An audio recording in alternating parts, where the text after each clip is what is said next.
Morning all, welcome to Friday, last day of the week, one of my favourite days. Right, so it looks like there's a few people here. So questions, if you've got any questions as we go through this webinar today, pop them in the comments. I will just quickly, whilst people are sort of coming online, I'll put the website address in there, which is beyondthelensofacademy.com, www.beyondthelens. Make sure I've got it right. That looks correct to me. Beyond the Lens Media. So that's the website. That tells you all about who we are, what we do, how it all works, which I'll touch on a little bit. But it certainly looks like there's a few people here. So what we're going to be talking today about is getting off auto, and why you might want to get off auto, how you get off auto. Normally these last about half an hour, 45 minutes, depends on the questions really. So please ask questions in the comments and I'll pop them on screen and answer them if you've got any questions about it. It doesn't have to be just about getting off auto. It can be about the academy, it can be about anything to do with photography. So it's Friday, ask questions, it's all free. So just by way of introduction, you may not know me. So I'm Carl Thomas. I run Carl Thomas Photography. You can just about see there, look, on my shirt, which is a dog photography business that's doing very well at the moment, which is great. And I set up Beyond the Lens Academy. So I'm the owner of that business as well, which is an online training support platform for photographers. The website's got it all there. Hi, Jess. So why did I set it up? And I'll just touch on that briefly and we'll do a little bit more at the end. The reason I've set it up is that, I've had a camera for 30 odd years, like quite a lot of people may have had when you get to my age. Morning, Chris. But what I found was, I must stop saying as well, it's one of my habits, that through the sort of journey of the dog photography business, which is 6 years old now, I went on various different webinars, I watched YouTube videos, I did workshops and all that. All of it's very good. Not all of it, but most of it's pretty good. But what I did find is that it was all very sporadic in terms of it would be different places and in different kinds of content run by different businesses, some more effective than others. So Beyond the Lens Academy was born out of that. So the concept behind Beyond the Lens Academy is you could join as a camera, that'd be fun, wouldn't it? As a beginner who's just got their first camera, might be even getting your first camera for Christmas, or you might even just have a smartphone, and you can progress through the academy in terms of different levels to amateur or to pro aspiring pro if you want. And there's all sorts of different kind of content, but I'm going to get into all that in a minute because really I suspect most of the people here are interested in about how we get off auto and what that's all about. So let's talk about that, shall we? So let's just see. Yeah, everybody's here. That's all good. So getting off auto. The first thing I want to sort of talk about is some people sort of say, unless you're shooting in manual, this is a comment I often hear amongst sort of more experienced photographers. Unless you're shooting in manual, you're not necessarily a good photographer, or you're not a pro. Complete rubbish is my view on that one. That may get a bit of feedback, won't it? But I don't agree with that. I think what's important is the images. What is important to either clients or yourself, or your friends and family, or the people that like your images, is the quality of the images that you get and how you get them. And yes, you can do that in manual, but you can do it in auto as well. The difference between the two is the amount of flexibility you've got and the amount of creative control you've got. So I'm not here saying you need to get off auto to sort of progress. But what I will tell you is kind of what auto is. So the way auto works. So if I've got one of the sort of beginner cameras here. This is a Canon 1300D. Nice little bit of kit actually. It's not the camera I use. I use a 1DX Mark II, but I've got lots of different bits of equipment here. And the infamous button on the top here. If I get my head out of the way, that will focus on that. This little webcam should do. There you go. See that green dot? A, auto. Now, nothing wrong with it. What it means is in auto. So what that means is the camera's doing everything for you. And for general photography, grabbing it up and doing a quick shot of that over there, and parties, friends at a party, and the barbecue, just general all-round photography, the kind of stuff that you might be doing with your smartphone is absolutely fine. Nothing wrong with it at all. But what you will find is, and certainly people in the academy and those that have joined, who've managed to move off auto, what you'll find is by moving off auto, you'll have much more creative control. So why would you want to sort of, I suppose that leads to the next question then. So I'll ask a question and answer. So if auto's okay, which it is, so don't think you're not a good photographer just because you use auto, because I don't subscribe to that theory. But why do you want to get off auto then? Is the question that people will probably ask, and hopefully why some of you are here today to listen. So let me tell you why. It's typically driven by, let's have a little look who we got here. Brilliant. Morning, Andrew. So we've got a few people saying hello. Jess, one of our members. Not sorry, Jess. There's Jess. Not one of our members yet, Jess, but never know. And Chris is one of our members. So let me get some pictures up. It's always much more fun. So people often say to me, oh, I love this kind of image, for example. Actually, that's a background, not an image. So if you want to start taking photos like this, which has got what's called a shallow depth of field, and I'll come on to that in a minute, or like this, which requires quite a lot of different kind of settings, or like this, which is an action shot, or you like what I call shallow depth of field, so a nice picture of a doggy, but with the background all blurry, and I'll use terminology that people are used to using. Here's another one, background all blurry. It's not, I don't just do dogs, so if it's models, same sort of thing here. Or you want a shot like this with a black background, not done in a studio, or you want a shot like this, which is my two. We've got three now, but that's Badge and Woody. About 5 years ago, actually, doing what they do. So that's a bit of a lucky shot. Or you want to do things like this, close-up photography, or you want to do this kind of thing.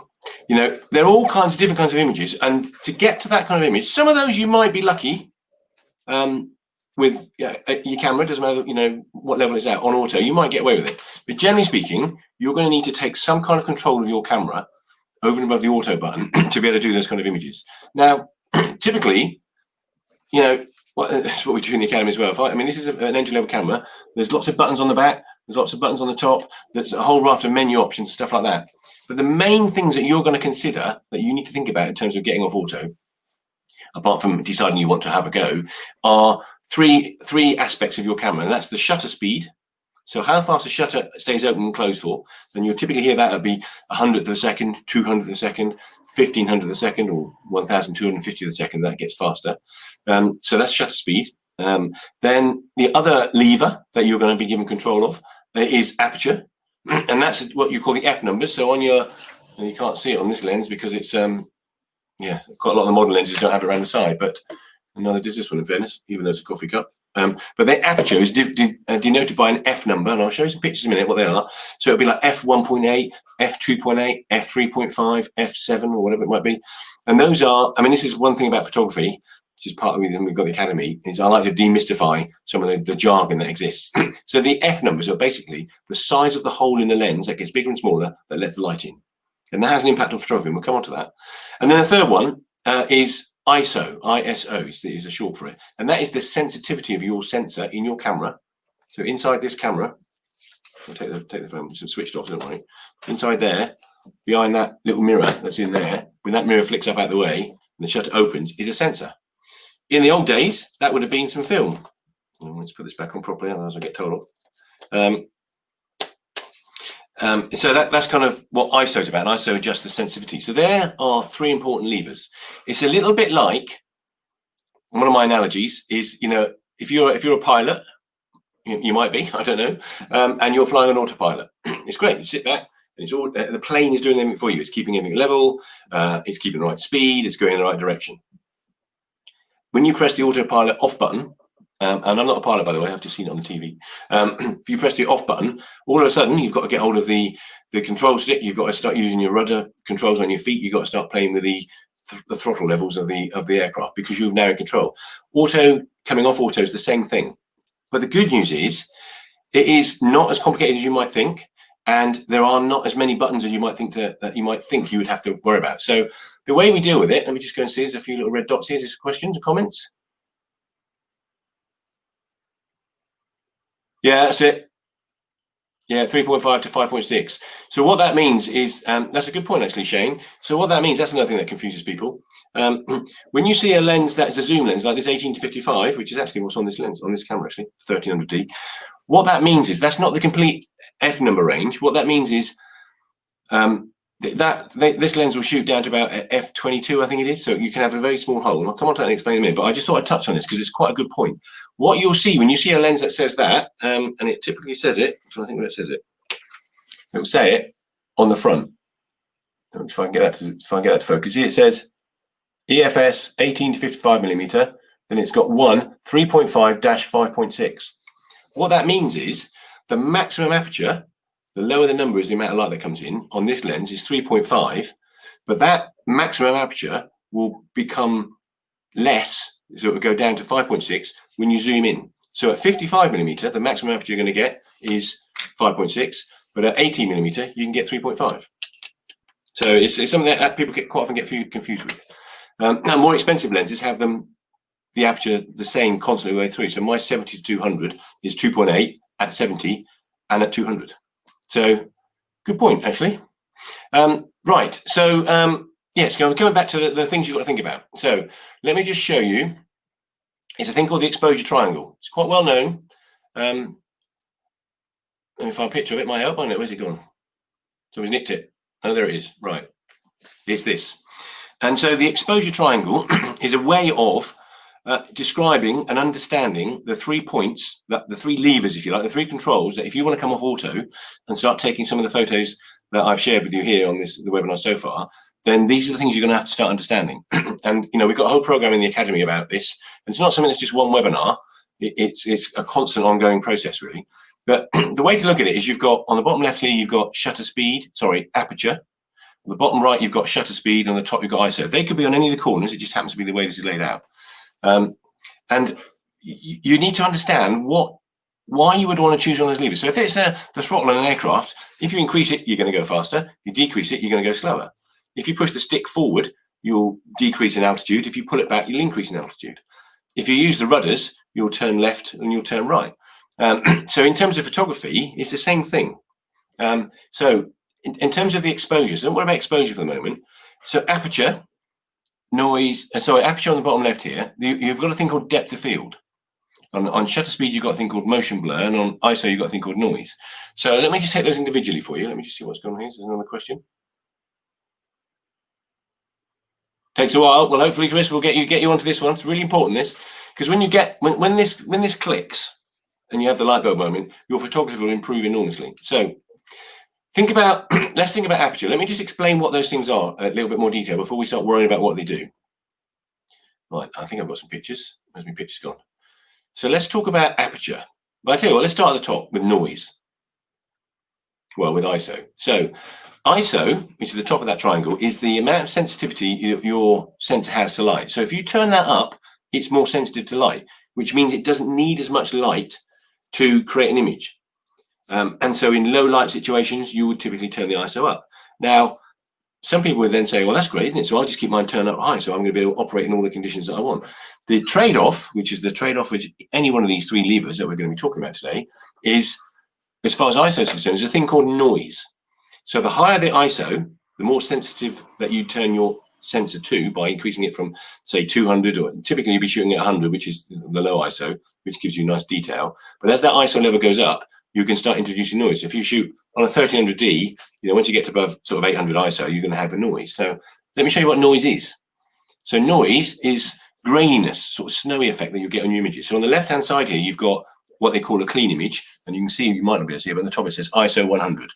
So the ISO is turned down there, which means because there was a reasonable amount of light in this image to be able to take that photo. And so that's why the ISO is low, but you don't get noise, or you get very minimal noise at a low ISO.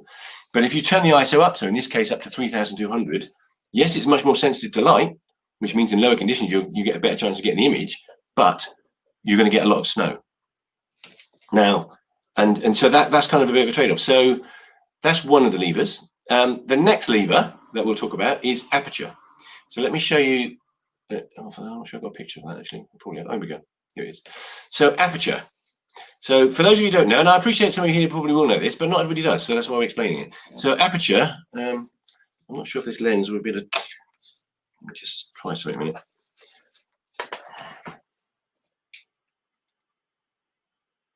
No, I don't think I can on this lens, but bear with me.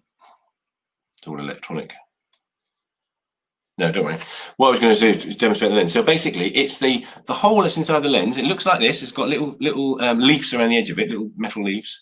And as you increase the aperture, in terms of the number, the hole gets smaller. See F16 in the bottom right here? It's a tiny little hole. So it's going to let in a lot less light. Now, that's the thing about photography. It goes back to these buzzwords. So you think as you increase the aperture, the number, as you increase the aperture number, you're going to get more light. It's not. To increase the aperture in terms of making it bigger, to let more light in, the number gets smaller. That's photography for you. So f2.8, see, f2. And the difference between f2.8 and f4 is, sorry, f5.6 is 100% more light. So it's quite a lot of difference. But effectively, let's not worry about too much at the moment. The aperture is the camera's way, or the lens's way, of increasing or decreasing the amount of light that's let in.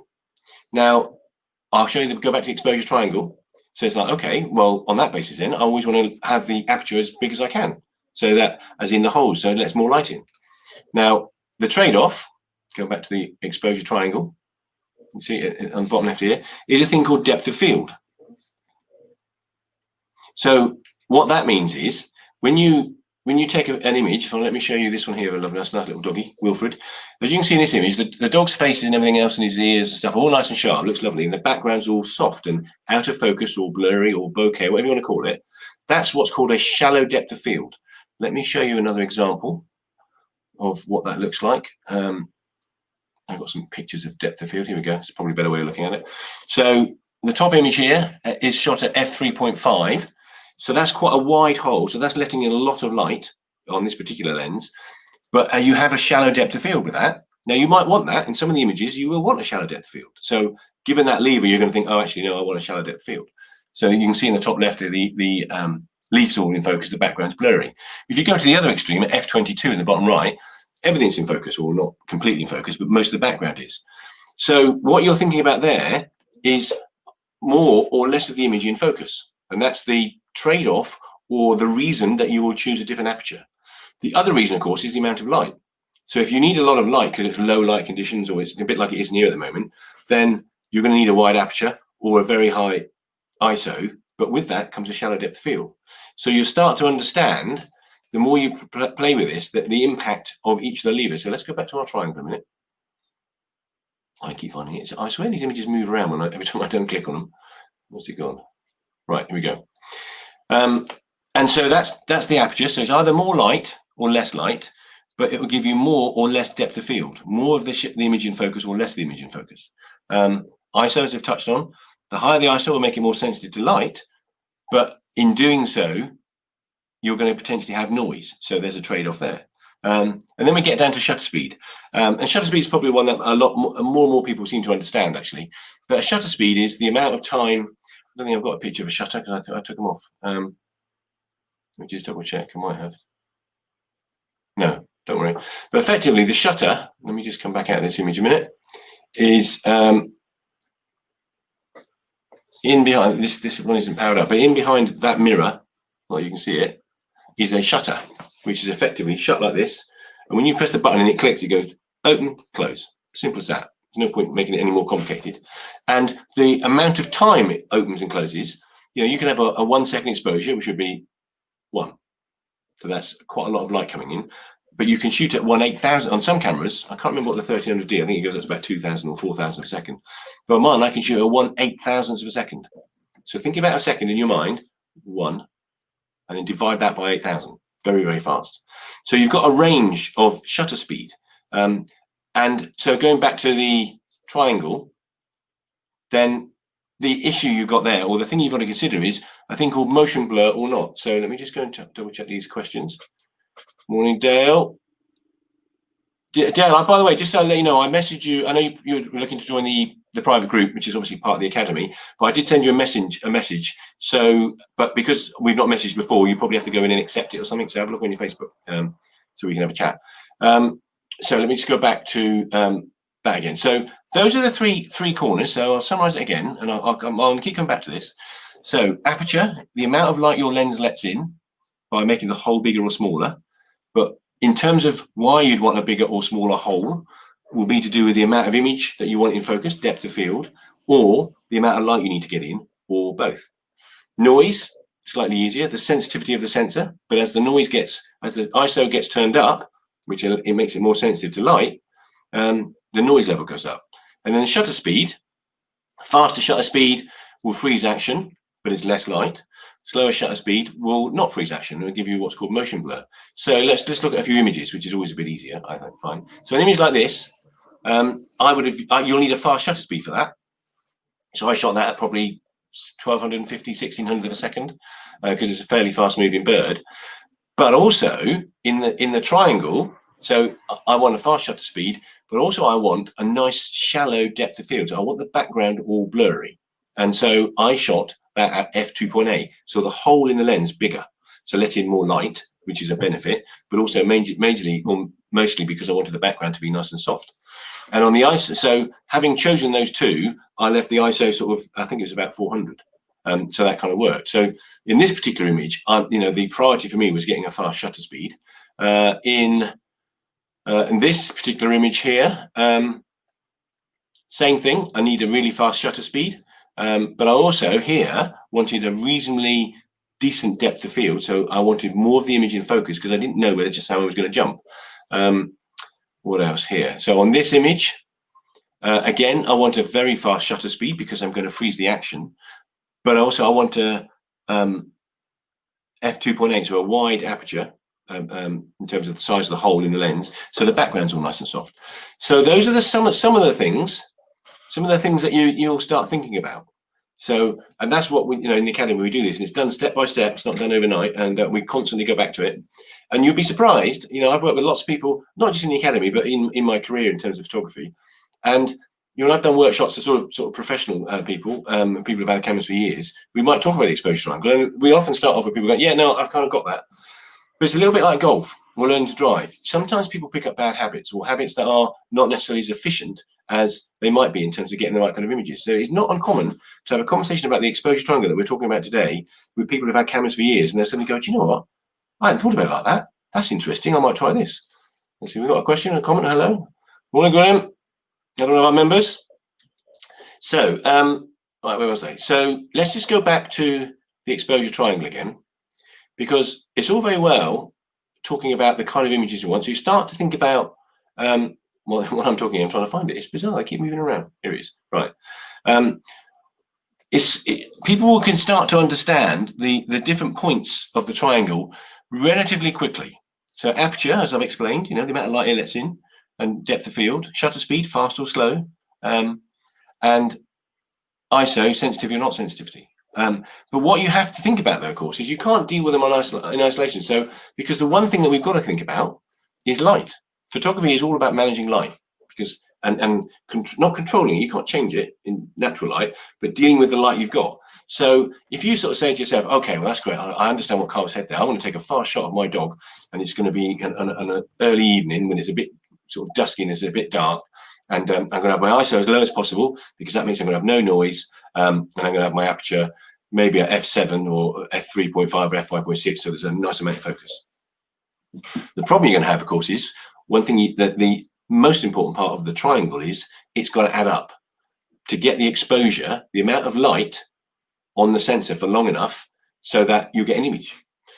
So going back to this, let me just show you again what you have to think about here. And then one of the best ways I found of explaining this to people, let me just put this lens back in this camera so I'll get shot, is to think about it figuratively as, making a racket here, as a formula.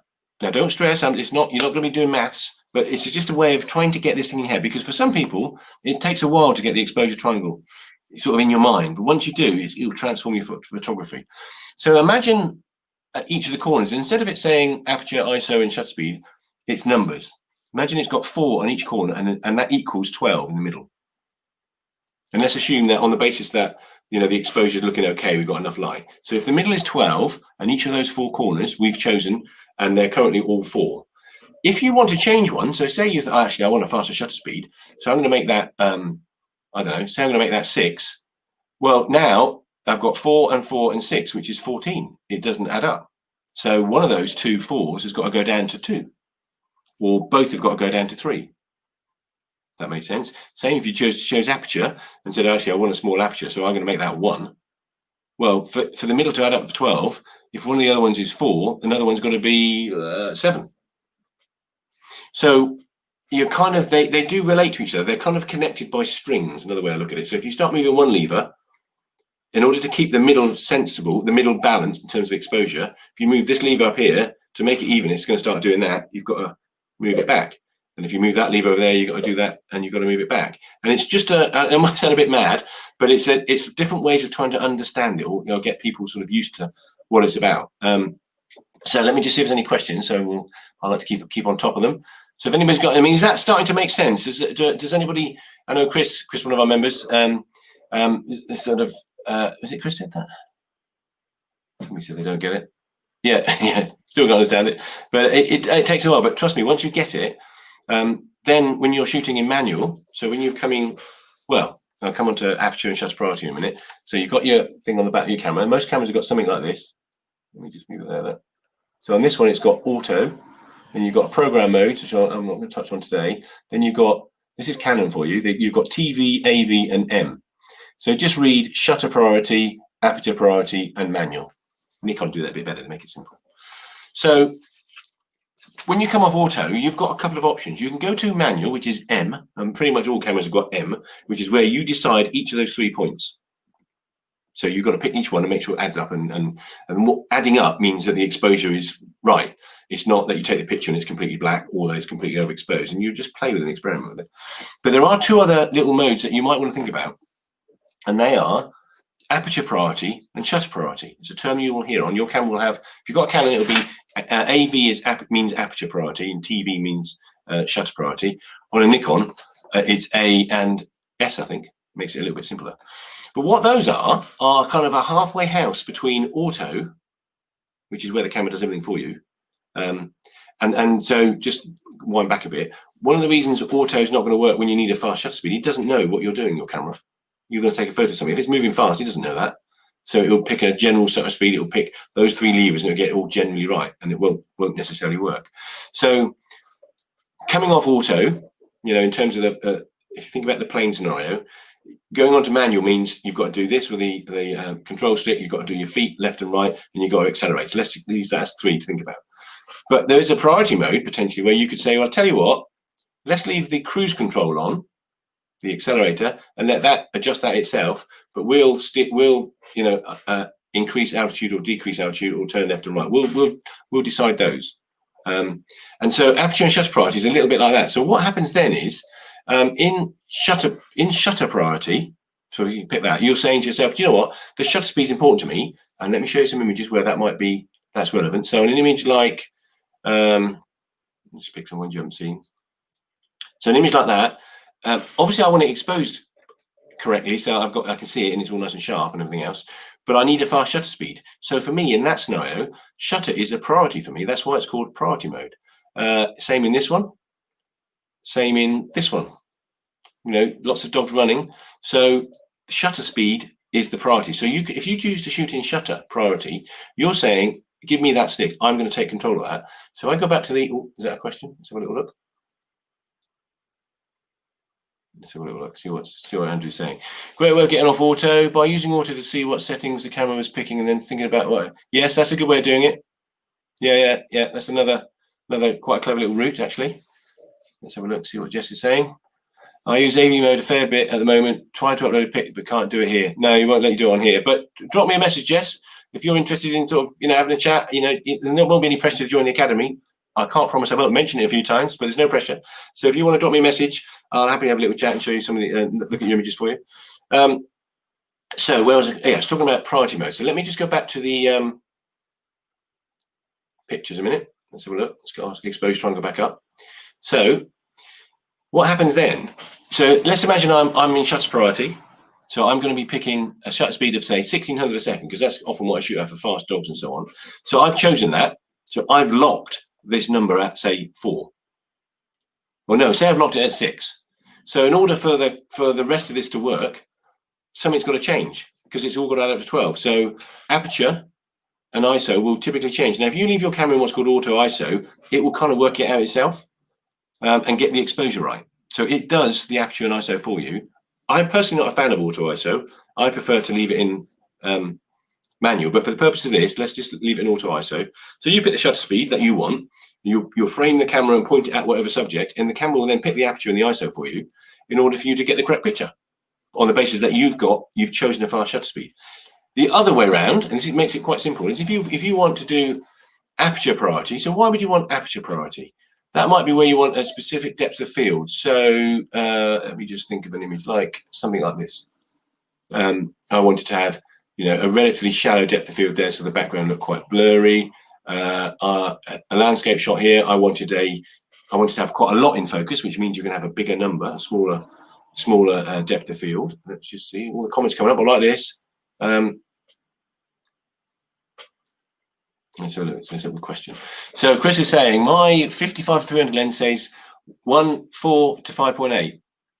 So what that basically means is that at 55mm, the maximum aperture you can choose is f4. So the brightest that lens will be is f4, and at 300, the maximum will be 5.8. Normally 5.6, but 5.8. So that's just a combination of, as you zoom in, the lens is going to get a bit darker, and so those are the maximums.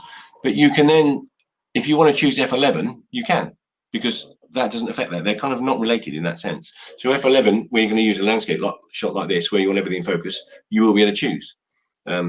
So yeah, and Chris is saying she uses AV a lot of the time as well. Now, that kind of makes sense, but what you've got to think about there, of course, is think about it from a point of view of what you're trying to do with an image. What I come across quite a lot, let me just move this image out of the way, is people often go back to this button on here, and most cameras look similar. If I get my head out of the way, it'll focus on it. Most people come off auto, and they'll go around and they'll come to the first one. And sometimes it's TV, sometimes it's AV, depends on or shutter priority or aperture priority. And they'll sort of stick on that and think, okay, I'm working. But just think about it in terms of the lever you want. What's important to you with the image you're going to take? Here's an image, look. What was important to me here was a really shallow depth of field. So I shot that in aperture priority. Well, I made sure I chose the aperture at 2.8, and then it picked the shutter speed. And of course, I'm looking at it, making sure the shutter speed's fast enough. But, you know, like when you're flying an airplane, when you're driving a car, if you've got the cruise control on, you're still making sure you're going the right speed and that the car in front isn't stopping. So you're still keeping your eye on things.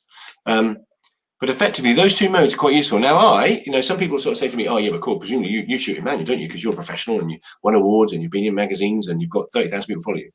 No, I will shoot in manual. So the kind of shots I would do in manual, when we do our workshops in Scotland, and we've got a lot of them coming up, and I will mention those in a minute because I can't help myself.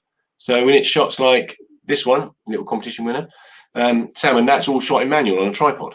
But that's unusual. Most of the time I like to shoot, for me, my work is mostly, as I think you've seen, you know, stuff like this. I did this on a workshop with a chap called Claudio Piccoli. He's an Italian ambassador for Nikon. You've seen some of the action shots, so it'll be stuff like this. It's what I'm famous for. Well, I don't know about famous, but what people seem to like my work for. You know, these fast action shots. So a lot of the time, the photography that's important to me, the lever that's important to me on that triangle is going to be the shutter speed. So I'm going to say, do you know what? I'm going to take control of that, shutter priority. And then let the camera pick the aperture, but I keep my eye on it and make sure the ISO is as low as possible. So that's kind of how I do it.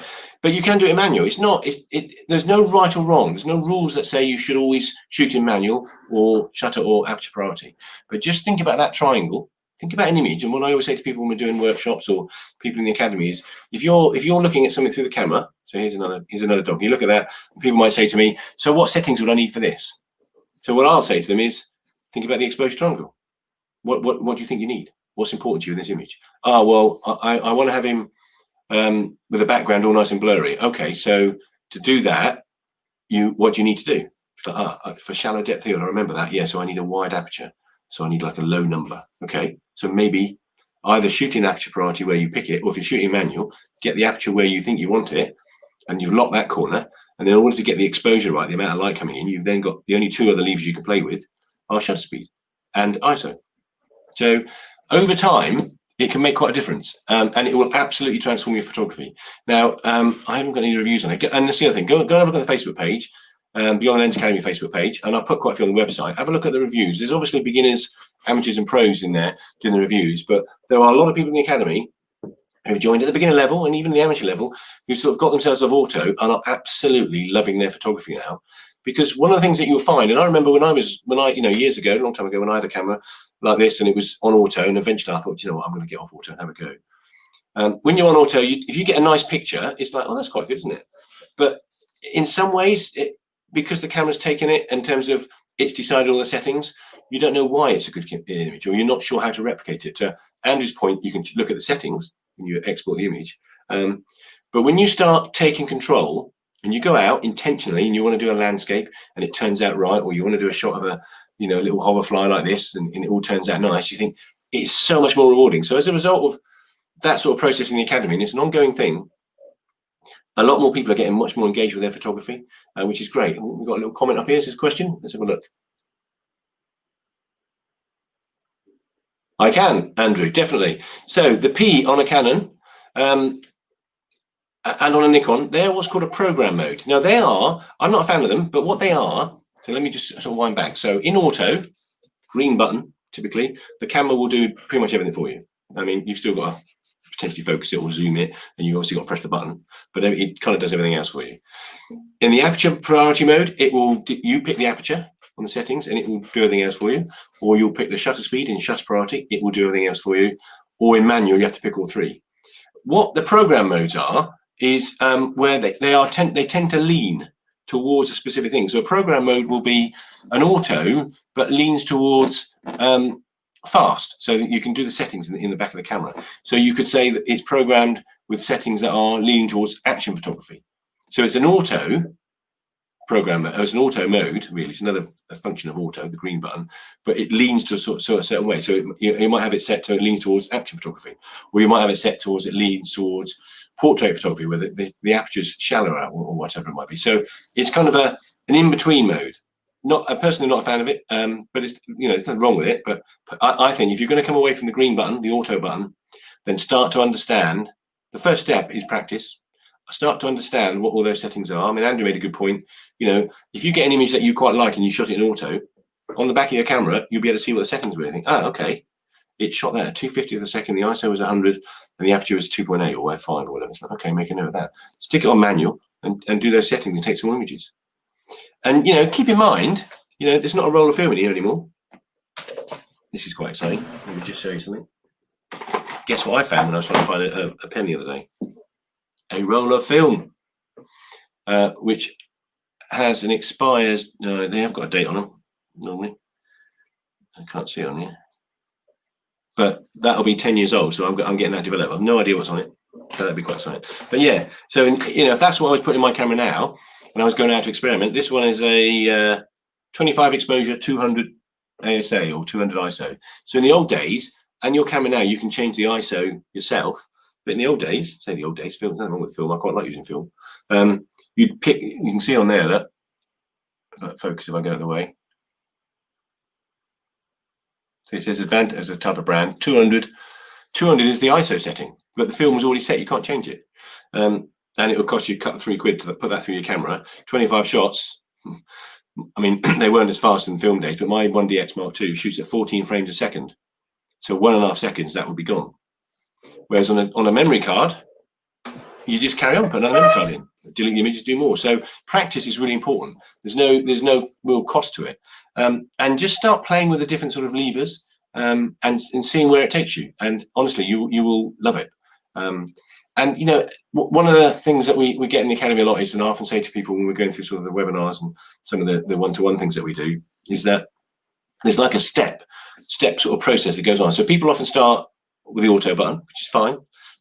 We are setting some academy stuff up in the new year. So if you're a member and you've got a smartphone, you want to take photos of your smartphone and really good photos, then have a look, because let me just show you something. Yeah, one of my photos goes really popular on Instagram, taken on an iPhone.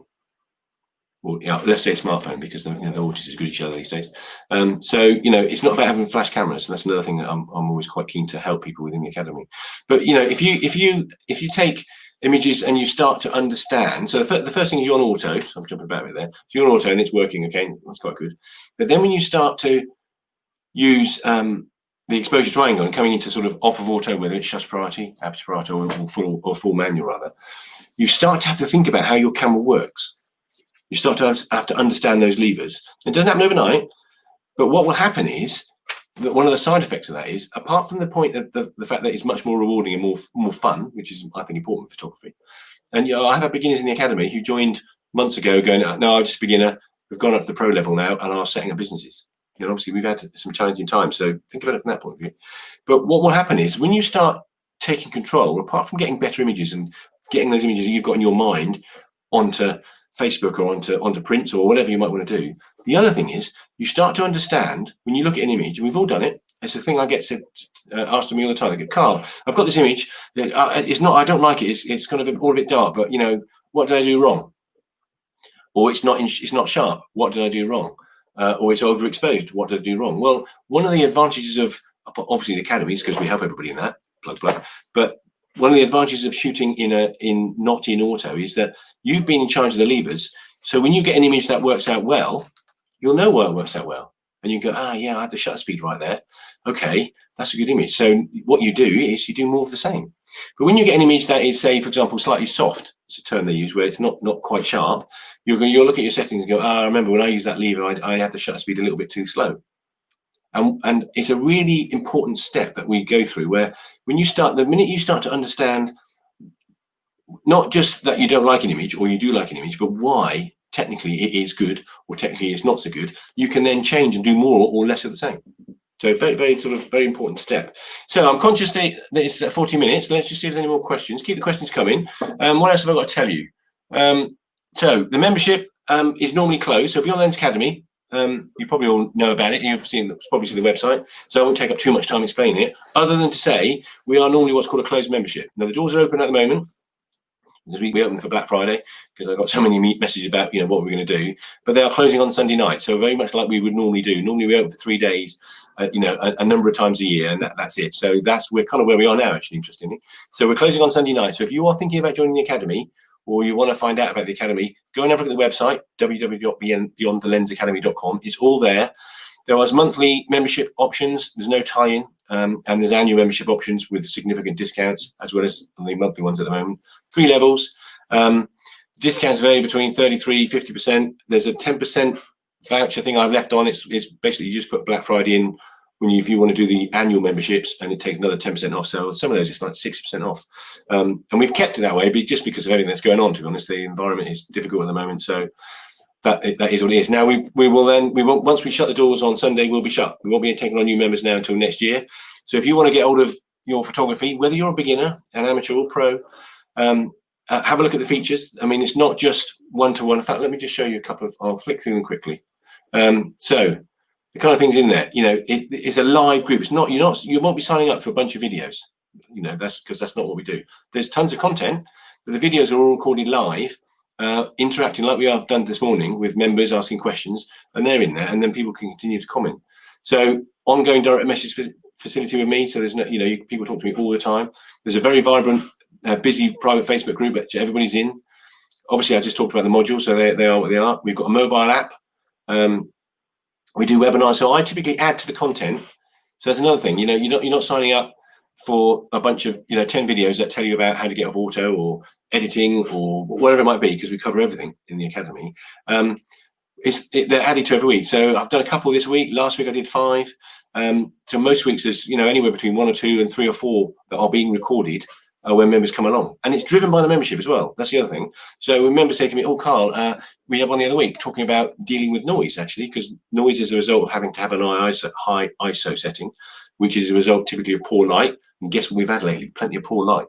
So we had a webinar all about how to manage that and maximize your creative sort of output by dealing with noise. We cover stuff like new gear reviews. That's very popular at the moment. This is really, really good fun. We do these every 2 or 3 weeks. And what this is a group image critique. So it's live. And what happens is I set a theme. So the current theme is winter. It's live at the moment. And on the 6th of January, all of the images that have been submitted, all via the system, typically what members do is they'll take an image that sort of fits the theme. In this case, it's winter. The 4 image out of the camera, and then the edited version with some settings, a few brief commentary. I'll put all those images into a presentation, or the team do, and then I go live and go through them all. And I'll give what's called critical feedback. So instead of it just being me going, "That's nice, that's not so good, that's nice," and there's an element to that, because I tell people whether I like an image or not, but I give you critical analysis. So the technical reason why that image is really good, or technically how it could be significantly improved by doing X, Y, and Z. So it's very popular. And we do them. We try and do them every 3 weeks, sometimes sooner. And we do come up with a different theme. The last one we did was, which I did last week, actually. This week, in fact. I think it was Wednesday. It was Wednesday. Was close photography, well, macro photography stroke close photography. And that we had some stunning images. And I can guarantee confidence is something else, and people will say, "Oh, I wouldn't want to enter that." You won't be able to tell. If I can show you all the images that have been entered, and you won't be able to tell whether it's a pro or a beginner. They're all really good. And it's one of the things that I can guarantee. I have worked with hundreds of photographers, and everybody has an opinion of their photography that is significantly less than actually how good it is. Even somebody who's really got their first camera, they'll be like, oh, yeah, I just, it's not really good. It's like, it may not be the best image in the world, but it will be a lot better than you think it will be. So, that's important. Well, let me just see, there's a little comment up here. I love it. And the little red dot comes up. Let's have a little look. William, one of our members, thanks, very interesting. I've been lazy, must try these ideas. Don't worry. And that's the thing with photography. One of the things that I often say is, this is a 1300D, which I bought my other half last year. In fact, she hasn't used it a lot, but have it around. One of the things that, I've got a 1DX Mark II, costs a fortune, but I use it all the time, but it's never far from me. This should be on your desk. So when you're sat, if you're working from home or just nearby, don't keep it all locked up in its case out of the way. Obviously, unless you're traveling, because if you sort of have a moment, it's like now I can see it. It's like, do you know what? There's a little robin out there. I might just go and grab the camera and go and take some images. And just get out of your camera often. But also sometimes being intentional can make a big difference. And what I mean by that is instead of just wandering around with your camera, which is a good thing to do, no question, but you say to yourself, you know what? I think I might listen to what Carl's been saying about that, which is what happens in the webinar a lot. It's like, okay, I'm dealing with macro stuff. I'm going to go out in my garden. I'm going to take a load of macro. I'm going to get some really close-up shots and play with that, because that will force you to have to think about depth of field, because the depth of field when you get really close to a subject can be millimeters. So yeah, just being intentional. Yeah, Chris, that's definitely a possibility. Yeah, I mean, you can when you start to understand the levers, of course. If shutter speed is important to you, even if you're shooting an aperture, whatever the exposure is doing, if the camera's picking the shutter speed, it might pick the shutter speed that you want, or higher than you need. So that's fine. But yeah, worth considering. Right, what else are we going to say? So yes, so we're chatting on Sunday. So if you want to join, I'd love to have you in the academy. In terms of costs, it is, for beginners, it's like I think it's 90p a day or something. It's next to nothing really in the scheme of what you get from it. That's the thing with photography. It's about, you've invested in, even this would have been £400 or £500, but some people spend thousands of pounds on gear, and to get the most from it, it's worth becoming part of a community. This isn't all just about learning new technology. It's all about having a reason to take photos and getting feedback. The amateur sector is a little bit more, and the Pro Aspiring Pro, in terms of some of the features, let's go back to the banners, this kind of stuff, we do the one-to-one image critiques as well, whatever. But the point I was going to make is that, where's it gone? Here it is. Trying to find me levers then. Monthly choose your subject one-to-one. So everybody who joins the academy, whether you join as a beginner, amateur or Pro Aspiring Pro, and just on Pro Aspiring Pro, you don't have to be a Pro Aspiring Pro to be in there, because at the moment it's unlimited. If you have a look at the website, they are unlimited. So if you find that you learn better by being able to have a chat with me, and we do this a lot with members, they'll come along and we'll say, right, okay, get your camera out, and so I'll say, right, what you need to do is press this button here, change this setting or whatever. So we kind of do that. So some people, beginner levels or amateur levels have gone up to that level. Obviously it costs more, but it's unlimited one-to-one. So you could come on to me once a week, twice a week, however you need to. It's really important. But the point I was going to make is that everybody who joins the academy, I do a one-to-one intro webinar with every single person. And it doesn't matter what level you're at. And that's really done because there's a profile form you fill out when you log in and you've subscribed. And the system generates it, an alert for me, then I can read through it. And then we have a one-to-one. So it's important, I think, to be able to meet each other, have a little e-meet, as it were.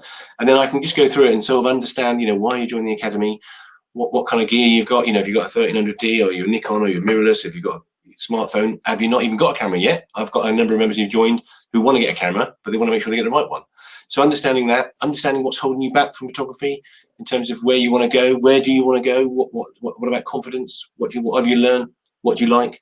And that's important to me because this academy is driven by the membership, not by what I think you need to learn. And I'm quite sort of fixed about that. And so what we do every week is I'm doing webinars that are driven by the feedback I'm getting from members, as well as the new members coming in, and I'll be reading forms and going, actually, that's interesting. 3 or 4 people have mentioned that. Do you know what? We'll do a webinar about it. Rather than you logging on, having subscribed, and you'll see a bunch of videos and it's kind of in a specific order, and that's what you get. So we do one-to-one videos with everybody, or intros, and then obviously there's the ongoing one-to-one levels. They aren't available in the beginner membership at the moment, and in the amateur level it's once a month. ish, a bit flexible on it, but on the Pro, Aspiring Pro, it's unlimited. Now that is going to be changing. So the next time we open the doors in January, it probably won't be unlimited. In fact, it won't be unlimited. Because then the reason for that is I want to make sure I can maintain that personal service for people who want one-to-ones, whether it's amateurs or whether it's pros, because that's really important to people in the academy, and I think it's really important to me as well. The last thing for our sort of wrap up and let you go is workshops. So if you're a member of the academy, you get discounted workshops, the 2-day ones. It doesn't apply to the ones in Ireland and Scotland, but we run, I'll just touch on the workshops. So at the moment, I've literally just released a date. So they're on the website, www.ianlillinsacademy.com, and obviously on the Facebook page. So they're 2-day ones that are run here in Stratford, say just south of Reading, north of Basingstoke, and we do sort of like theory and settings and discussions, and it's all available for beginners as well as pros. It's because it's very small groups, sort of 4 to 5, so it's very hands-on. Lunch and feeding and watering's all included. But then we also spend that time out doing practical photography. So we're actually going out with cameras with me around helping, go and say, right, let's do this, try this setting, change that. Very, very good. Very, very popular. Have a look at the reviews. I only put them up the other day, and I think I've had about 5 or 6 bookings already to get them done. So that's good. And the other type of workshop we do is slightly longer one. So we've got in June next year, we're going to Islay, the Inner Hebrides, which is just stunning, beautiful place. Let me just show you a picture of it. I like seeing it because I can't wait to go myself. Right, where is it? Wrong way. Yeah, it's coming up right now. Drum roll. It is. Oh, where's it gone? Wait with me. I need to move these images around. There it is. So this is the house in Islay, west coast of Ireland. It's absolutely stunning. So when we do workshops at a residential, it's not like B&B or rubbish hotel. It's absolutely impeccable standards, fully catered. So breakfast, dinner, or lunch tends to be packed lunch because we'll be out and about taking photos. But fully sort of catered dinner. Bring a few glasses of wine with you if you like a glass of wine. So properly done. Small groups again. Even on that is 7 or 8 maximum. And this is when we start to do this kind of photography. When you're out doing sort of wildlife photography or landscape photography or this kind of stuff or this kind of stuff. Just wonderful. Now there was 2 weeks. Well, there was 1 week that filled up in a matter of days, and I think it's partly because people want to get away. It's been an interesting year. So the second week is from the 19th of June. I think it's on the website. Yeah, I think it is 19th. Has a couple of spaces left on it. And there's a few Q&As on there, but people have said to me, "Oh, what if I want to come and bring my partner?" Because to be frank, the Inner Hebrides, Islay, where we're staying, and the whole surrounding area that we'll be going on is just breathtaking. Beautiful place to go as a holiday. So yes, you can bring your partner, and it will potentially cost a little bit less for them, maybe. And so yeah, that's worth looking at. And so it's based on that. And then the other one we've got at the moment, and we are going to release some other dates for later on in the year for different locations, is the winter workshop in the Cairngorms, which is one of my favourites because we're going to be doing this sort of stuff and this sort of stuff. And this is apart from being great fun, but from a point of view of learning photography. I'm just trying to find one more picture that I like to show people and give. There we go. So tell me. So you get there. So a big part of what we do is field craft and manage to find these birds. But then you've got white snow, obviously white bird, and a sort of rocky background. So settings become quite an issue, and we cover all that. And again, the same on the Islay workshop as well as the Scotland one. So I'm just looking at the pictures for now. It's not just all out and about. So in the evening, obviously, you have a nice dinner, and then most evenings I'll do a presentation about something. It might be editing, because editing is. I know I haven't touched on that today, because we're just talking about getting off auto, but editing is something we cover in the academy in great detail. I'm an Adobe accredited associate, so and we don't just cover Adobe, as in Lightroom or Photoshop. If people use Snapseed, which is pretty much free, or other ones, we cover that. So going back to the winter workshop, the Colour House. This is the sort of interior, all private, double rooms, some with en suites and all this kind of stuff. So it's great. It's brilliant value. It's great fun. That's running again. Same issue there. We booked up a week. I got a week of this beautiful house, and it kind of sold out in 2 or 3 days. So I managed to get another week, which was a bit of a challenge because it's Burns week. So the second week we've got available is the 30th of January for a week, 30th to the 6th, I think it is. So that's all on the website. So have a look. Let me just see. It looks like we've got more comments.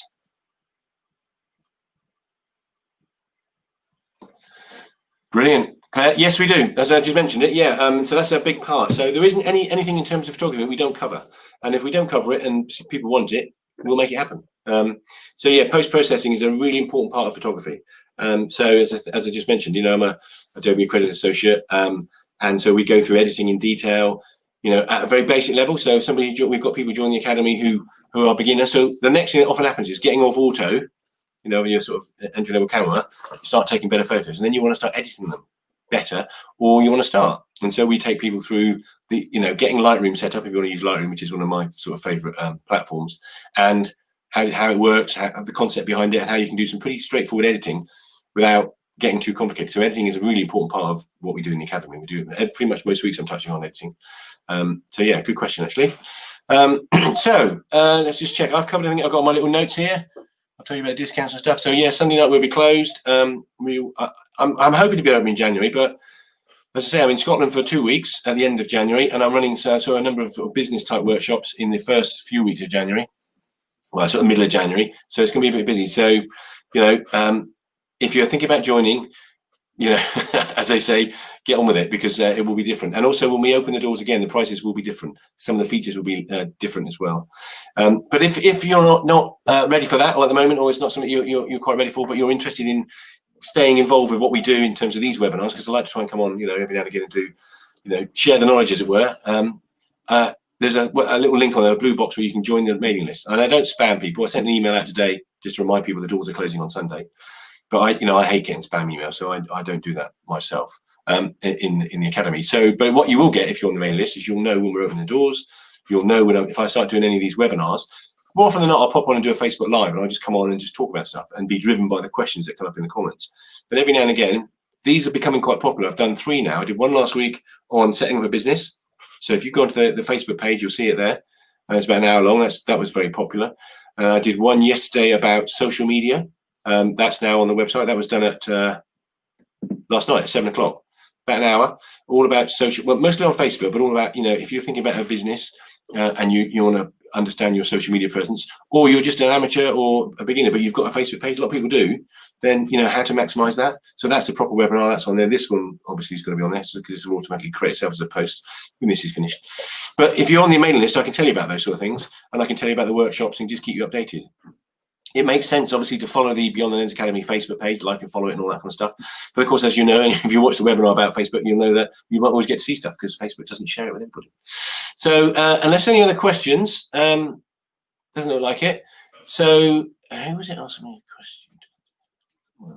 Yeah, so Jess, send me an image. If you want to have a little chat, or you want to ask about the account, anybody who's in here who wants to ask questions, just drop me a message. And anybody who will tell you, if I just show you some of the reviews, they will tell you how accessible I am. Because as you may well guess, I'm quite keen on photography and helping people. So this is who's this? This is Rob, one of our members. So I won't read it, but he recommends it, likes the system, keeps it simple, lots of knowledge. Keeps things quite simple. The one-to-ones are valuable because we do quite a lot of that. So really enjoying it. Now here's at the other end of the spectrum.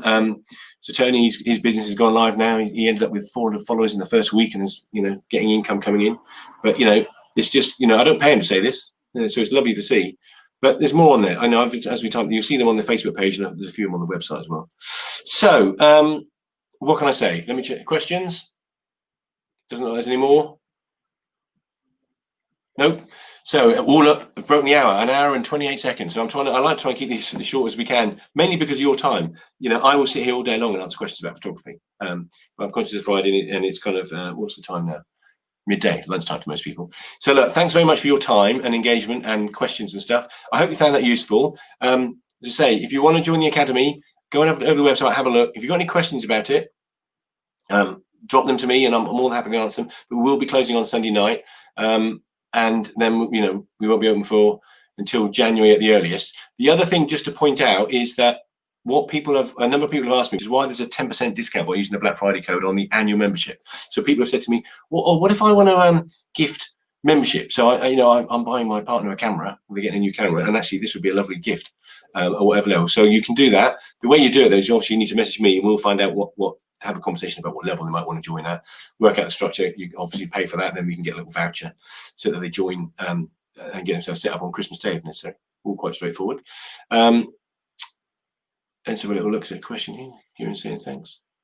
No problem. My pleasure. So look, I don't think there's anything else. Any more questions? Doesn't look like it. But yeah, drop me a message. get yourself on the mailing list, have a look at the website, and get inside the academy. It will be the best thing you've ever done. And if you're a pro, aspiring pro, and you're thinking about setting up a business, you know, I think it's 80 quid a month or something at the moment, and a bit less if you buy it annually. Some people go, well, that's a lot of money. I've got members who've joined and set up businesses as a result of my help inside a month or two, and one of them was first order was over £1,000. I can almost guarantee, in fact, I probably would guarantee that if you join and you want to set up a business and you're paying either the annual one, which is quite a bit less if you work out the monthly equivalent, or the monthly one, you will get your money back 10 times over, no question about it. So invest in your photography and think about next year, 2021. It's been, I think, a unique year, maybe. Lots of different ways of looking at it. So I'm looking forward to next year. And so, you know, if you want to take control of your photography, whether you just want to get off auto and take better pictures, or maybe take it further, who knows? And one thing that is very definitely will happen if you're in the academy is you might just do something that you never thought you might be able to do. So anyway, thanks for your time. Have a great weekend. See you soon. Bye.